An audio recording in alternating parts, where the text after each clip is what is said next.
Hey everybody, Sofa aka Phil Smell again. Well, we're into October now. It's been a hot minute since anything's come out of this project. And, well, if I wasn't the guy running it, I'd think it was dead. The stuff is, in fact, in the pipeline, but it's hit a number of snags. Some of them came from me being on vacation in Tokyo for a couple weeks, or my computer having a stroke and passing away, or me trying to find full-time work, but, as it happens, a lot of them come from Ravenfield's AI. Now, we all know that bots in Ravenfield aren't the most sophisticated. For the most part, they're serviceable, but it's starting to dawn on me that maybe these guys aren't dumb after all.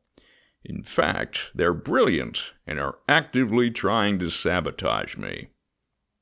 Let's start with that combined arms map I was talking up so much in the last update. I had in my head a pretty clear impression of how the AI would behave. You'd have these big open areas with a big simple pathfinding box, where vehicles would connect these smaller, more detailed areas, where CQB would sort of be the focus. Turns out, the AI wasn't keen on playing ball. So the map's on the back burner while I figure out how to make the map at all interesting or fun despite all that. Meanwhile, I've been working on another idea that takes a significant departure from that. Specifically, my first stab at an objective-focused map, where one team needs to get a convoy of ships to a destination, and the other team needs to bomb them and sink them. So it took a few clever tricks to get it working, but then I'd forgot I'd made the mistake of relying on bots, who now may or may not decide to board and drive the ships the way they're supposed to. Worse yet, it works for some people, but not others, or it works in different ways for different people. And if I so much as add stuff to the map, or paint terrain textures, or even modify part of a prefab, suddenly the map breaks again. No reply from Steele on that, so I'm just gonna have to bite the bullet. Now, I'm tempted at this point to get the map out the door and hope it works for more people than it doesn't, but just in case, I started on something a bit less ambitious, with a very similar premise. Specifically, it's about bombing stuff. Except this one won't rely on AI behaving a certain way in order to work, until they inevitably find a way to bottleneck me again. Either way, it's going to be a relatively simple map focused on air combat, which I hope to get done and released not long after the convoy map.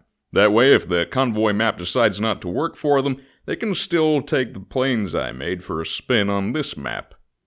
Now, once all that's out of the way, I want to address the weapons. In case you couldn't tell, they've always been a bit placeholder. I might have actually mentioned this before. Some animations look really janky, some might need a bit of rebalancing, and there's just not a whole lot of variety. Plus, we can assign weapons to teams now, so in addition to general improvements, I'd also like to get started on faction-specific weapons in the pack. This is long overdue, but I've mainly wanted to focus on maps and vehicles and what have you. On that note, I'd like to release the updated weapons pack in conjunction with one or two new CQB-focused maps.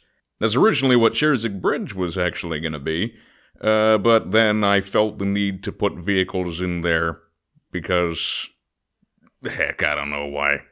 Now, I could just go in and update the map so you can swap out vehicles, but there's some stuff that's broken in the map, and if I were to re-upload it, then it would break some stuff. Or I can just go in and do that rather than making an entirely new map. I don't know. We'll figure it out. Anyway, as for the future, I'm starting to think of how naval battles are going to go down. Since neither Sylvania nor Hetland have a proper navy, though, I think I'm going to make a new sub-project based on larger-scale warfare, naval battles, amphibious ops, and the like. All going well, I'd like this one to focus on a few new factions, Brescia, Beirut, and Talaran, which narratively might be a bit less limited in the kind of battles they can do. Of course, as usual, that's all depending on whether or not the AI wants to play along. I'm hoping to get at least one of these new maps done before next week. Of course, something might go awry and it might take longer, or I'll get an idea to make it more interesting and decide to take more time with that. Either way, I'd like to get the ball rolling again, and I thank you all for bearing with me.